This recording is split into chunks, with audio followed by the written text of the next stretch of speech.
ایسی مثالیں بے شمار ہیں.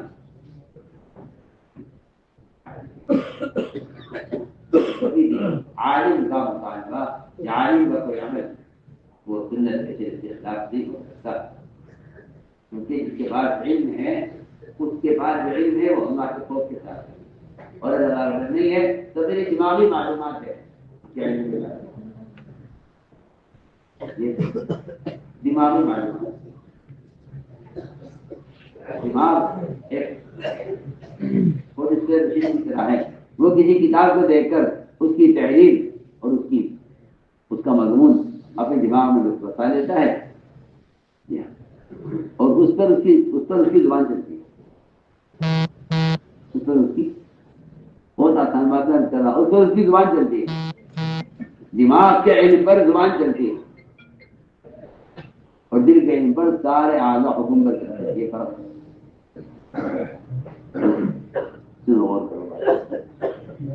دماغ کے علم پر زبان چلتی ہے، دماغ کے علم پر زبان چلتی ہے اور دل کے علم پر سارے اعضاء چلتے ہیں. اگر دل کا علم ہے اس کی نگاہ سے لے کے شرمگاہ تک اس کے سارے اعضاء گناہوں سے محفوظ رہیں گے. اگر اس کے پاس دل کا علم اور اگر دماغ کا علم ہے تو دماغ کے علم پر صرف زبان چلے گی، کچھ نہیں چلے گا. اسی لیے فرمایا کہ زبان کا علم مصیبت ہے مومن کے لیے، عالم کے لیے زبان کا علم مصیبت ہے. حدیث ہے علم دو قسم کا ہے، زبان کا اور دل کا. علم ہے کہ دل کا علم اس کا نفع دے گا، اور دماغ کا علم اور دل اور زبان کا علم کہ یہ ابن آدم کے لیے مصیبت بنے گا. اس لیے میرے دوستوں عزیزوں سب سے پہلے بات جاننی چاہیے کہ عالم کسے کہتے ہیں اور فقیہ کسے کہتے ہیں. لیکن فقیہ کو کہتے ہیں یعنی سننا بات، فقیہ اور عالم اسے کہتے ہیں جو حلال جائز نفع کی ضرورت کی عادت کی چیز جس کے لوگ عادی ہیں، وہ اس کے اندر یہ چیز تلاش کرتا ہے کہ اس میں دین کا کیا نقصان ہے، اس میں دین کا کیا نقصان ہے.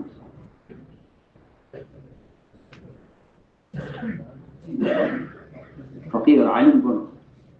فقیہ اور عالم اسے کہتے ہیں جو حلال جائز نفع کی، حلال جائز نفع کی وہ چیز جس کے لوگ عادی ہوں اس کو چھوڑ نہیں سکتے. چلو میں اپنی بات دوہراؤں گا دوبارہ. عالم اسے کہتے ہیں، فقیہ اسے کہتے ہیں جو حلال جائز نفع کی وہ چیز جس کے لوگ عادی ہوں چھوڑ نہیں سکتے. فقیہ وہ ہوتا ہے جو اس حلال چیز کے اندر بھی غور کرتا ہے کہ اس میں کوئی ایسی چیز تو نہیں ہے جس سے عبادت پر یا معاشرے پر غلط سے پڑتا ہو.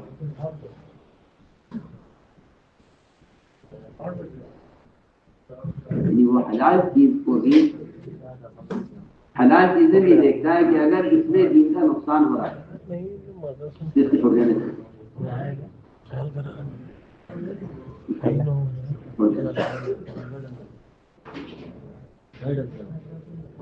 یہ نہیں کہ وہ ایسی چیز کو حلال کرنے کی کوشش کرے دلائل سے جس کا نقصان نظر آ رہا ہو. میں مثال پیش کرتا ہوں. عمر رضی اللہ وہ تھے فقیہ، وہ تھے ان کی فقاہت یہ تھی کہ وہ حلال جائز نفع کی چیزوں میں یہ غلط کیا کرتے تھے کہ اس کا معاشرے پر اس کا غلط اثر کیا پڑتا. یہ نہیں کہ اس کی ضرورت کیا ہے، لیکن جب آدمی ضرورت کو دیکھتا ہے پھر تو وہ حرام چیزوں کے حلال ہونے کی تلاش کرتا ہے. اور جو آدمی مضرت کو دیکھتا ہے وہ حرام چیزوں کو حلال چیزوں کو حرام کرانے کی کوشش کرتا ہے. سنو میرے ساتھ شراب لگائی تھی تو شراب پیتے میں خود شراب کا سب سے زیادہ عادی جی، سب سے زیادہ میں عادی تھا شراب، حلال کی شراب لوگ پانی کی طرف پیتے تھے، اس کے عادی تھے۔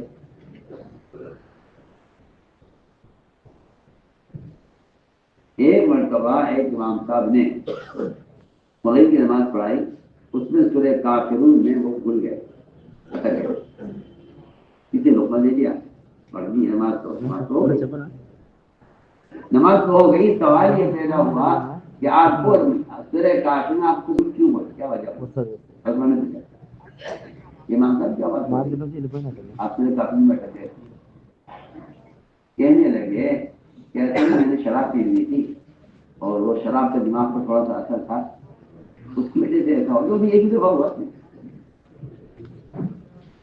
نماز پوری تو ایسا نہیں پڑا، ہٹ کے یاد آ گیا، کسی نے یاد دلا دیا، نماز بھی ہو گئی۔ لیکن عمر رضی اللہ تعالیٰ عنہ کو یہیں سے اس بات کی چڑھ گئی اور اس بات کا تقاضا پیدا ہو گیا کہ مجھے شراب حرام کروانی ہے، یہ نماز خراب ہو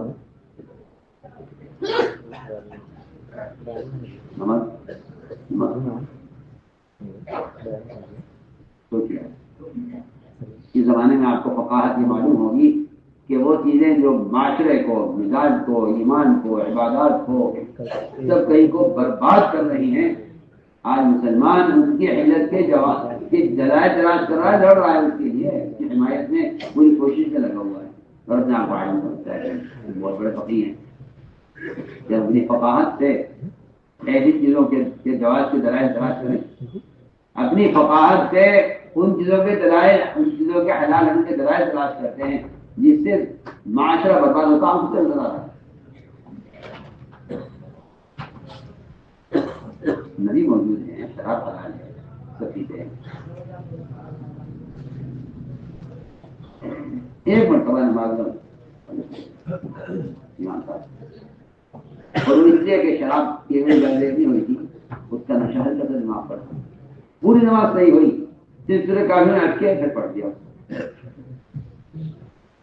یہ کیا وجہ ہوئی تقریر کی کہ نہیں وہ میں نے شراب پی لی، نماز خراب ہو رہی ہے، شراب حرام چاہیے، اب میں عمر اللہ نے حلال کیا ہے، حرام کرام اللہ تو جلد جاننے والے ہیں، دیکھ رہے ہیں اپنے بندوں کو،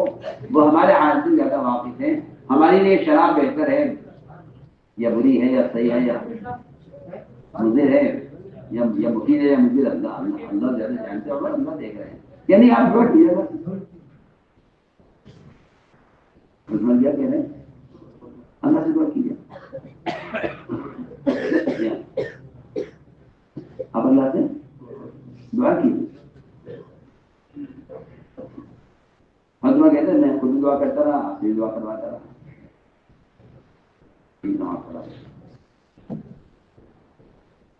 اللہ تعالیٰ نے عمر کی دعا پر شراب کو حرام کر دیا، اسے کہتے ہیں فقاہت۔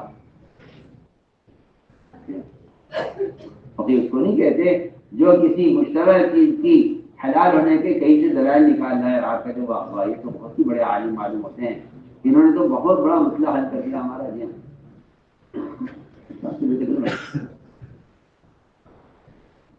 کیونکہ لوگ منکرات کی طرف مائل ہیں، اس لیے وہ ایسے لوگوں کو زیادہ اچھا سمجھتے ہیں جن کے ہاں غلط چیزوں کی گنجائش نکل آتی ہے، وہ سمجھتے ہیں بھائی یہ آدمی بہت اچھا ہے، میں کیا عرض کروں، ایسے لوگوں کو لوگ معتدل مزاج کہتے ہیں، کہ معتدل مزاج،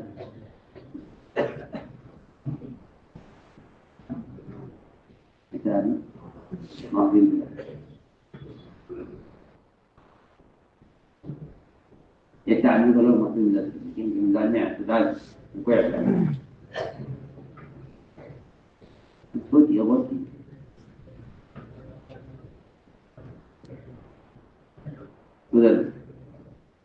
حضور اکرم صاحب نے حضرت علی کو اونٹ دیے، مالا غنیمت میں ان کا حصہ لگا، ولیمہ کا کوئی انتظام نہیں تھا،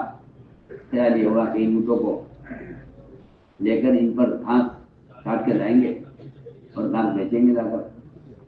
اور اس گھاس کو بیچ کر جو آمدنی ہوگی پیسے کی اس سے ولیمہ کا انتظام کریں، فاطمہ کا ولیمہ، تو فاطمہ کا شادی ولیمہ ہوگا. تو وہ اونٹوں کو بٹھایا حمزہ کے گھر کے سامنے اور خود چلے گئے گھاس تلاش کرنے کہ گھاس کٹوائیں گے، 3 اونٹوں پر رکھ کر بیچیں گے. اس کے لیے اونٹیاں، اس کام کے لیے اونٹیاں نہیں. ادھر وہاں حمزہ کے یہاں شراب پی جا رہی تھی، شراب آیا تھی، وہ ناچنے گانے والی گا رہی تھی. اس نے کہا یا حمزہ الا یا حمزہ لشرب النوائی وانما اختلاط بالثناء والسکینۃ بالعباس منها فضل جنہ. اور یہ اشعار پڑھتی چلی گئی. وہ حمزہ شراب کے نشے میں تھے.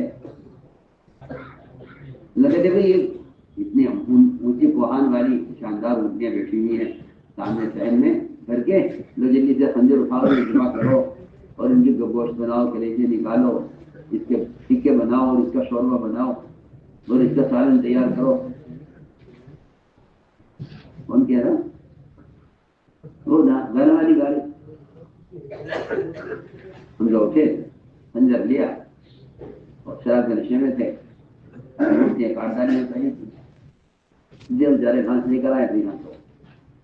وہ سواری ختم ہو چکی تھی. اونٹی پر داغ کر گئے تھے. بھاگے بھاگے بعد گیا راستے، دیکھی کیا کیا آمدنی. آپ تشریف لائے جی، اتنا بڑا نقصان ہوا، اتنا پریشان ہوئے جی. تو تم نے کہا تھا یہ حالات ہے. اس حلال جائز نفع کی چیز سے کا یہ نتیجہ نکل رہا ہے.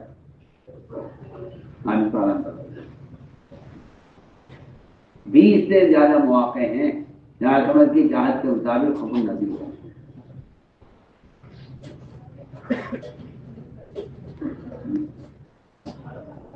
میں آج کہنا چاہتا تھا کہ فقیر کسے کہتے ہیں؟ فقیر اس کو کہتے ہیں جو حلال جائز نفع کی وہ چیز جس کے لوگ عادی ہو گئے ہیں، اس کو نہیں سکتے. کیونکہ اس زمانے کا حادثہ یہ ہے، المیہ یہ ہے اس زمانے کا کہ منکرات کو مختلف ہی بنا دیا گیا. منکرات کو مختلف ہی بنا دو. تنیوں کو کہ دیکھو جی فلاں آپ جائز کہتے ہیں، آپ ناجائز کہتے ہیں، جیسے اختلاف ہو جائے گا. جو مختلف ہی ہو جائے گی تو کہا جائے گا بھائی ایسی چیزوں کو مت چھیڑو جو مختلف ہی ہے. پہلے منکر کو مختلف ہی بنا دو، پھر اس کو منکر کہنا ختم کر دو. یہ ہے خباثت کے بڑھنے کا اور بے دینی کے ترقی کرنے کا سبب صحیح ہے.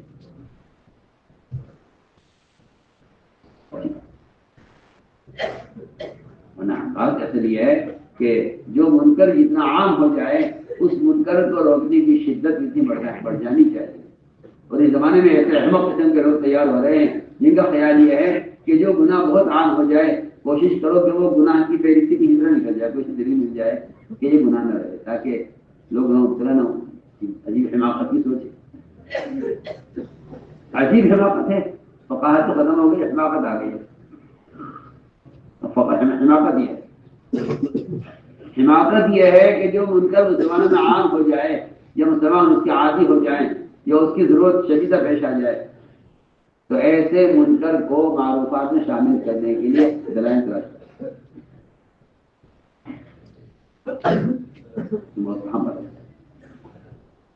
یہ فقاہت نہیں ہے، یہ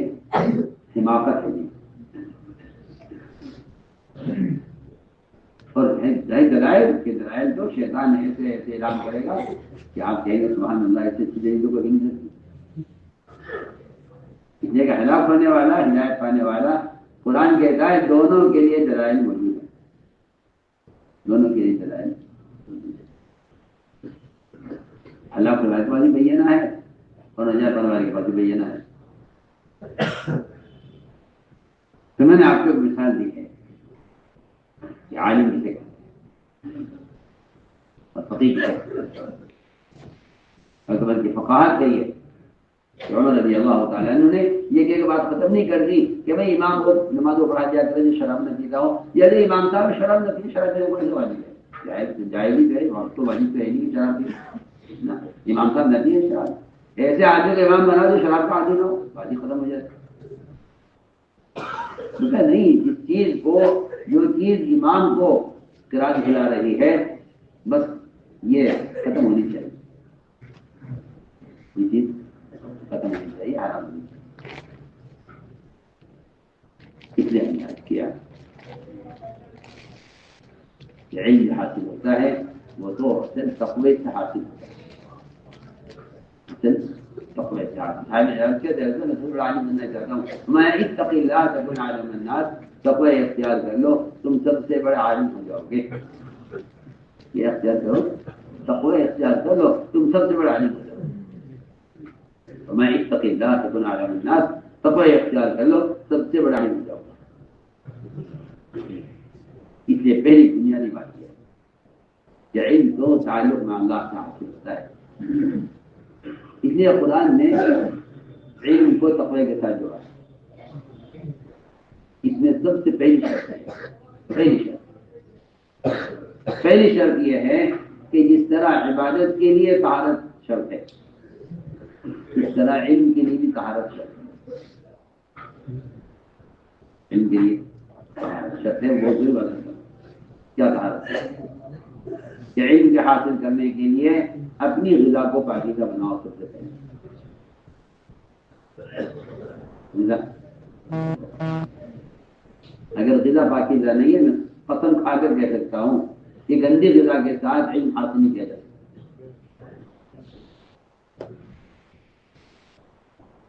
علم عمل کے لیے، علم عمل کے لیے، اگر غذا گندی ہے تو گندے خیالات اور گندے اعمال، سمجھتے کہ لوگ لقمے کو معمولی سمجھ کے کھا لیتے ہیں، حالانکہ لقمہ سمندر خیالات اس میں ہوتی ہیں، جتنی غذا پاکیزہ ہوگی اتنا علم گہرا اور اعمال پاکیزہ ہوگا، یہ سب سے پہلی شرط ہے، علم حاصل کرنے والے کو چاہیے کہ وہ مشتبہ مال سے اپنے آپ کو بچائے، اب تو لوگ بیچارے زکوٰۃ کا میل کھاتے رہتے ہیں اور سوچتے رہتے ہیں ہاں بھائی ہم تو کیونکہ علم حاصل کر رہے ہیں ہمارے پاس انتظام ہی نہیں، ایک رکشا کھینچنے والا وہ تو اپنے بیٹے کو ڈاکٹر بنا دے، رکشا کھینچ کے سوچو، دیکھ لو دنیا ہمارے سامنے رکشا کھینچتا ہے، بڑے میں گزارا کرتا ہے، جتنی آمدنی ہوتی ہے بچے کو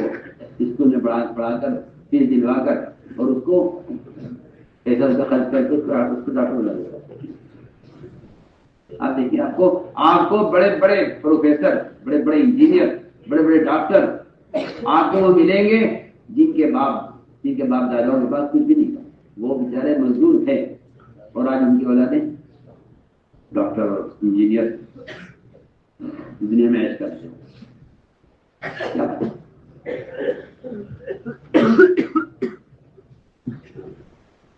اس سارے کاموں کے لیے مال کا انتظام کرتے ہیں اور علم کا نمبر آتا ہے تو ہمیں کوئی کھلا دیتے علم تو ہم علم حاصل کرتے ہیں، تو میری شرط ہے کہ علم کے حاصل کرنے میں مال کے میل سے بچو، علم حاصل کرنے میں مال کے میل سے ناک کو بچاؤ، زکات مال کا میل ہمارے یہاں سب ہے، یہ برتن میں کھانا پکایا جاتا ہے، کچھ کھانا پتیلی کی جو ہے جل جاتا ہے، اگر اس کو کھرچ کے صاف نہیں کیا جائے تو سارے کھانے کو خراب کر دیتا ہے، میں کہ اس کو تو کھرچ کے نکالا جاتا ہے اور جس کا کھانا ہوتا ہے جس کا برتن ہوتا ہے اس کو استعمال نہیں کرتا، وہ اس کام کی نہیں ہوتی، وہ فقراء کے والے کر دی جاتی ہے، فرمایا کہ زکات یہ تو برتن کی کھرچن ہے، بتائیے کیا اس کھرچن کو کوئی صاحب انسان استعمال کر سکتا ہے؟ جو خود کھاتا پیتا آدمی ہو، جو خود کھاتا پیتا آدمی ہو، مالدار ہو، کیا وہ کھرچن کو استعمال کرے گا؟ بہت آسانی سے میں یہ زکات مال کی کوشچن ہے، اس کو آدمی الگ کر دیتا ہے کہ اگر اس کو نہیں پوچھا گیا تو یہ جلا ہوا کھانا سارے کھانے کو خراب کر دیتا ہے، اس مال میں زکات نکالی جاتی ہے تاکہ مال پاک ہو جائے۔ میں نے عرض کیا کہ پہلی شرط یہ ہے علم حاصل کرنے میں کہ اس کی غذا پاکیزہ، غذا پاکیزہ پہلی شرط، عالم کی غذا پاکیزہ ہو۔ امام بخاری کے والد کا انتقال ہوا تو انتقال سے پہلے 25,000 درہم دیے امام بخاری کو، اور یہ فرمایا کہ تم یہ مال لے لو، اور یہ بالکل حلال مال ہے، اس میں ایک پیسہ بھی شبہ کا نہیں، اس مال کو تم خرچ کرنا علم حاصل کرنا، اس مال کو خرچ کرنا علم حاصل کرنا۔ بخاری نے ایک شخص کو پکڑا جو ان کے ذرا اعتماد کا تھا، اس سے پیسے دیے، کیا کہ جاؤ تم اسے تجارت کر لو، نفع آنا میں نے تمہاری، تاکہ میں علم سے فارغ ہوں، دیکھے پڑھنے کے ساتھ تجارت ذہن الجھا رہے گا، کیونکہ پوری طرح طالب علم پوری طرح اپنے آپ کو علم کے حوالے کر دیتا ہے، تب تھوڑا سا علم حاصل ہوگا۔ تجارت کر لو، اس سے نفع زیادہ، محنت تمہاری ہوگی، مال ہمارا ہوگا، وہ پیسے لے کے بات ہے، اور اس نے اس پیسے کا کوئی حساب، کوئی پیسہ نہیں دیا، نہ 1000 روپے کا دیا، نہ مال میں سے کچھ دیا، اور غائب ہو گیا پیسے نہیں۔ 40 سال امام صاحب نے کوئی سالن کی قسم کی استعمال نہیں کی، فاقے کی وجہ سے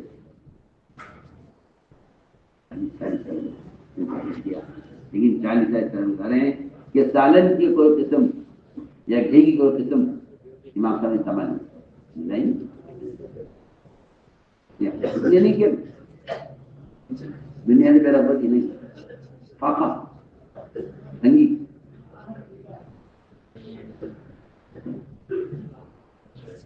فاقہ اور تنگی اتنی تھی کہ امام بخاری رحمۃ اللہ علیہ نے 40 سال اس طرح گزارے ہیں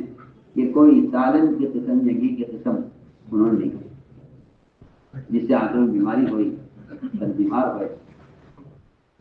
تو ان کا پیشاب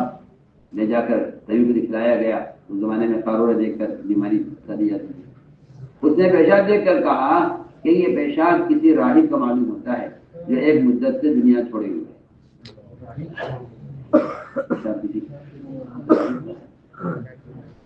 جس کو ایک مدت ہوگی دنیا چھوڑے ہوئے کسی راہب کا پیشاب معلوم ہوتا ہے، پیشاب ہے۔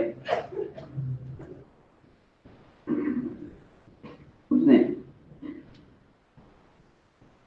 کسی نے کہا امام صاحب سے کہ آپ کے بیٹے جو بھاگا ہے وہ فلاں شہر میں ہے، اور وہاں کا حاکم آپ کو بہت مانتا ہے، آپ ایک پرچہ حاکم کو لکھ دیں کہ میرے پیسے دلوا دو اس سے، وہ آپ بہت بات مانتا ہے، آپ ایک پرچہ لکھ دو حاکم کو، وہ فوراً آپ کے پیسے سے لے کر آپ کے حوالے کر دے گا۔ امام صاحب نے کہا کہ میں ان حکام سے دور رہنا چاہتا ہوں، اس جگہ حکام ایسے ہیں کہ اگر آج اس نے مجھ پر کوئی احسان کر دیا تو کل کو مجھ سے وہ کوئی غلط مطالبہ کرے گا شریعت کے خلاف۔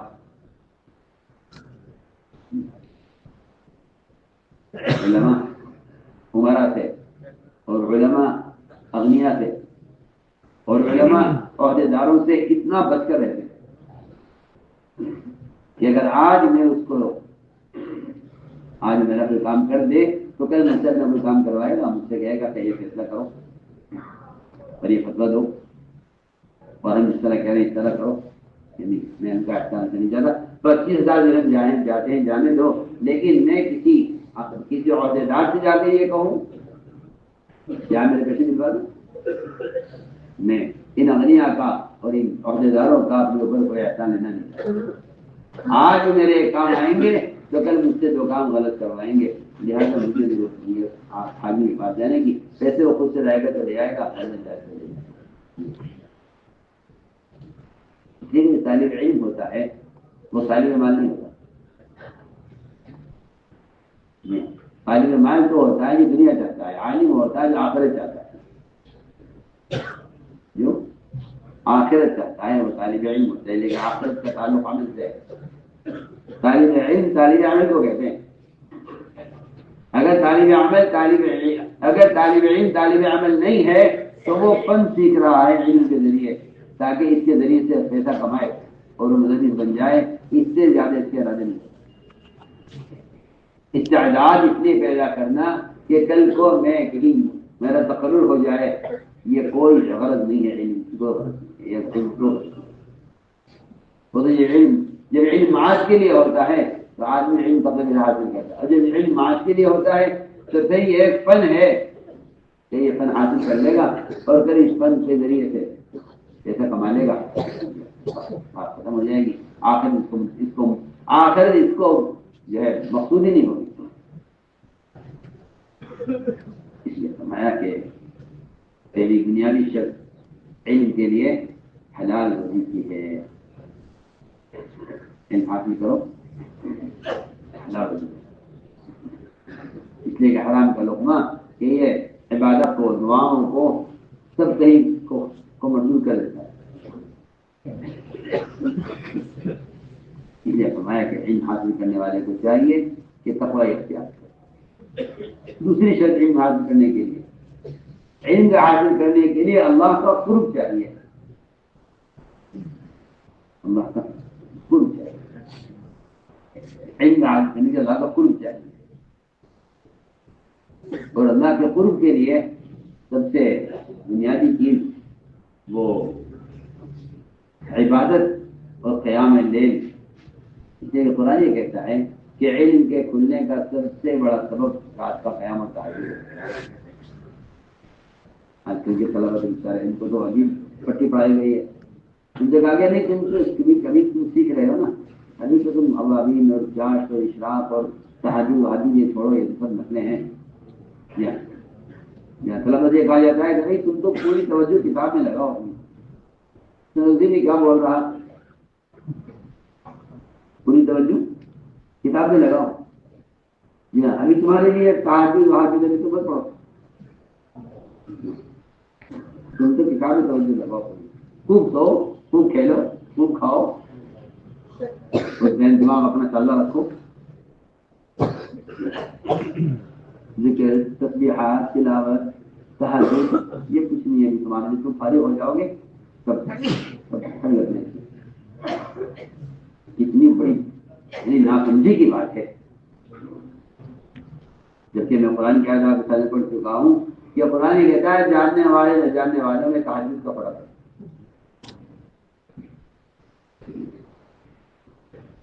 لیکن قرآن یہ کہتا ہے کہ رات کا قیام اور تہجد اس سے زیادہ علم کو کھولنے والا کوئی اور ذریعہ نہیں،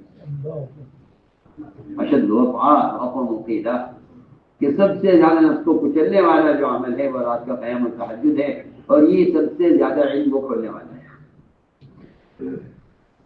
علم کو کھولنے کا سبب رات کا قیام اور تہجد، سب سے بڑا سبب علم کو کھولنے والا وہ رات کا قیام اور تہجد ہے۔ قرآن کی آیت ترجمہ کر رہا ہوں، آگے کہتے ہیں کہ نہیں ابھی تیرے طلبہ ہیں، ابھی تو ان کے کھیلنے کودنے کا زمانہ ہے، کھاؤ پیو اور سو تاکہ تمہارا دماغ تازہ رہے، تم لڑائی باتیں کر کے ہنسو اور دل مردہ ہو جائے تو بتاؤ مردہ دل کو علم سکھلا سکو گے؟ مردہ دل کو سکھلا سکو گے؟ حدیث میں آتا ہے کہ ہنسنا دلوں کو مردہ کر دیتا ہے، ہنسنا دلوں کو مردہ کر دیتا ہے، تو دل کا علم کیسے حاصل ہوگا لڑائی کے ساتھ؟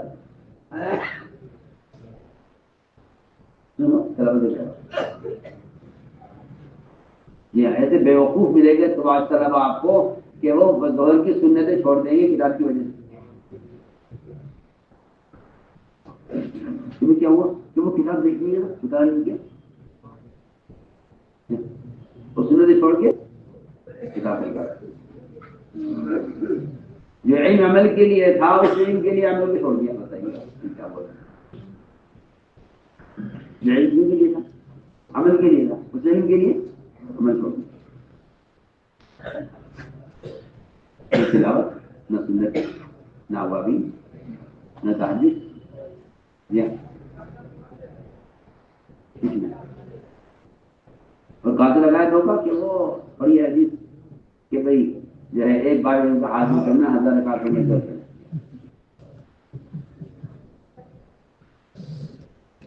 حالانکہ اس روایت کا مطلب یہ تھا کہ وہ جاہل عابد جو نماز کے طریقے تھے اور نماز کے فرائض سے واقف نہیں ہے، اس کے لیے بہتر یہ ہے کہ وہ 1000 رکعتیں جہالت سے پڑھے. بہتر یہ ہے کہ وہ اس کا علم حاصل کرے. یہ مطلب ہے. اس سے جاہل عابد مراد ہے. اس سے اس سے جاہل عابد مراد ہے کہ آپ عمل جہالت سے نہ کریں، آپ علم حاصل کریں. یہ مطلب کہیں سے کہیں تک بھی نہیں ہے کہ آپ کو جو انصاف پڑھنا ہے علم کا، اس لیے آپ نوافل چھوڑیے آپ کی کتابوں کتابیں پڑھیے. آپ مطلب نہیں، کیونکہ آپ نے وہ عمل ہی چھوڑ دیا جس سے علم کھلتا. آپ نے وہ کراتے ہی چھوڑ دیا، عمل چھوڑ دیا جس سے آپ اللہ کے قریب ہو جاتے. اس سے لایانی باتیں دلوں کو مردہ کر دیتی ہیں. حدیث میں آتا ہے کہ ہنسنا دلوں کو مردہ کر دیتا ہے. زیادہ ہنسنا تو دلوں کو مردہ کر دیتا ہے، اور بالکل نہ ہنسنا اخلاق کو مردہ کر دیتا ہے. جو آدمی بالکل نہ ہنسے اس کے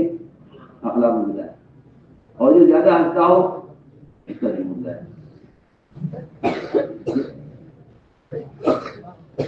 اس لیے فرمایا کہ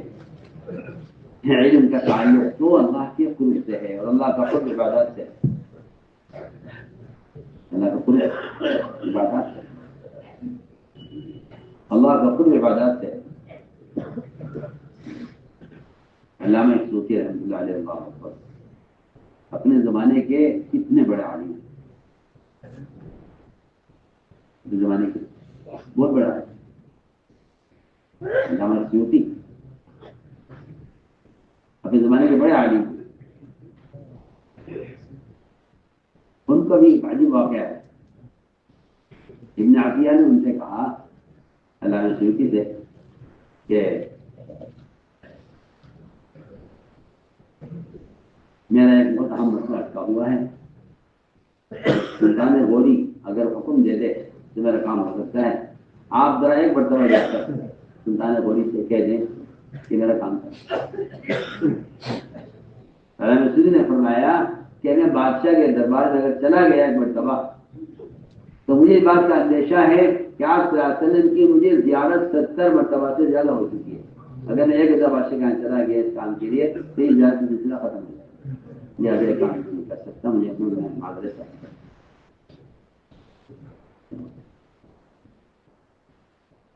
اتنا اللہ کا قرب ہوتا تھا کہ وہ بادشاہوں کے دربار میں جاتے ہوئے ان بات سے گھبراتے تھے کہ پھر یہ سعادت اور یہ زیارت کا سلسلہ ختم ہو جائے گا. سفیان نے انتقال ہوا تو ان کے ایک شاگرد نے ان کو خواب میں دیکھا اور پوچھا کہ آپ کو اتنا علم، اتنی آپ نے صفات کی، اتنی تعریفات کی، اتنا آپ کا علم تھا، آپ کو اس سارے علم پر کیا ملا؟ مرنے کے بعد کہنے لگے کہ میں نے مرنے کے بعد وہاں جو پایا سوائے تہجد کی 2 مختصر رکعتوں کے علاوہ مجھے کچھ نہیں ملا. تہجد کی